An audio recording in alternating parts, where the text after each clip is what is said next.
This colored substance is the water that the people of Ajisaye community have. This natural resource is increasingly scarce in other vulnerable places. We're facing a global water crisis, and it's getting worse.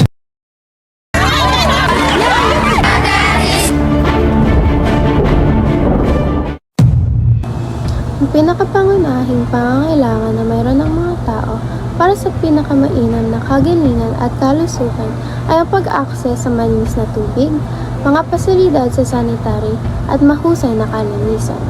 Maliban kung tataas ng 4 na beses ang pag-unlad, libo-libong tao ang hindi magkakaroon ng access o limitado na access sa mga mahahalagang serbisyong ito pagsapit ng 2030.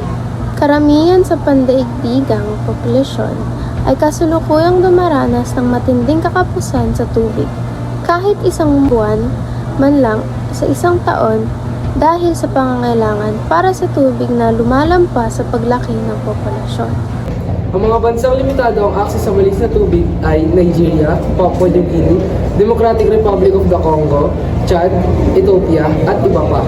Humigit kumulang ng 64 milyong tao sa Ethiopia na may pangalawa sa pinakamalaking populasyon sa Africa na 120 milyon ay kulang kahit na ang pinakapangunahing akses sa malinis na tubig. Kahit na ang pinakahalagang kabundukan ng Ethiopia ay madalas na nakakakuha ng masaganang pag-ulan, ang probisyon para sa maaasang mapagkukunan ng tubig ay mas apurahan sa panahon ng matinding tagtuyot at pagkakaiba-iba ng ulan. Ito ay partikular na totoo para sa 80% ng populasyon na naninirahan sa mga rural na lugar. Noong 2019, tinulungan ng programang WASH ng International Vision ang 450,000 katao sa pag-aaral tungkol sa sanitasyon at personal na kalinisan. 396,000 katao sa pagtatayo ng palikuran sa bahay at 350,000 katao sa pagkakaroon ng akses sa malinis na tubig sa loob ng kanilang mga komunidad. Sa mga lugar kung saan hindi pa nakakarating ang electric grid, ang nakatatanging pinapagana ng mga sistema ng pamamahagi ng tubig sa sikat ng araw ay nagbibigay din ng mga maaasahang supply ng tubig. Ang maaaring magawa para mabigyan solusyon ay gamitin ng social media para ipalaganap ang kahalagahan ng sanitary condition at malinis na tubig. Gumamit ng mga larawan at anekdota mula sa karanasan sa totoong mundo upang matulungan ang iyong audience na maiugnay ang mga katotohanan hanggat maaari.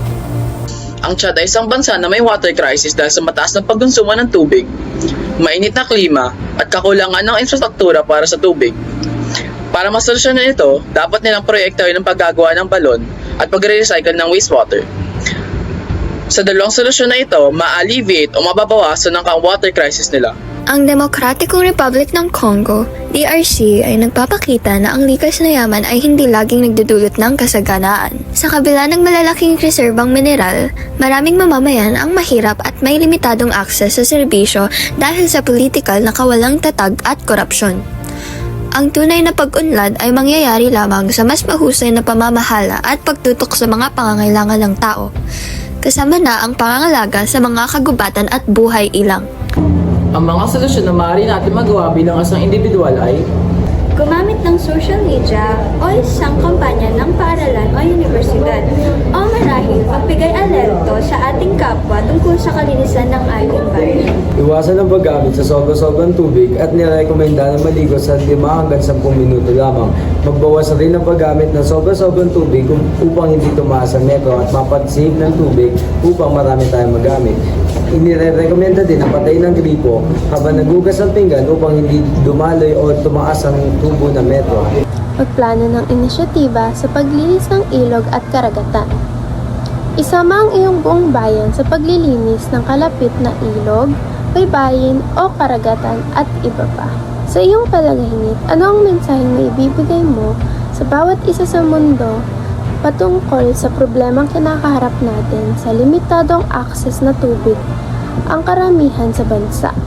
Ang aking mensahe sa SDG 6, Clean Water and Sanitation, is mag-save tayo ng tubig upang lahat tayo ay makagamit in the near future. Kasi ang sinasabi sa atin na in the near future, na hindi na tayo makagamit ng ganun karaming source ng tubig na malinis kasi nga maraming pwedeng mabago, maraming pwedeng mangyari. So ang nais ko lang sabihin is lawakan natin ang isip natin, mag-save tayo ng tubig, huwag tayo masyadong gumastos ng tubig dahil hindi biro ang krisis na ito. Malaking bagay ito sa inaharap. Kaya nais ko sana sabihin na mag-save tayo at hindi puro gastos ng tubig. May dalawang core values tayo na pwede i-apply sa tema na clean water and sanitation. Una ay ang respect for the environment dahil pwede tayo makatulong sa pagsasave ng tubig upang mapanatili ang malaking supply ng tubig by the year 2030. Pangalawa naman ay ang trailblazer. Ang pagiging trailblazer, pag-lead by example, pwede natin i-lead ang maraming tao sa pag-save ng tubig at maaari natin maapekto ang buong kalikasan at ma-save tayo ng maraming tubig.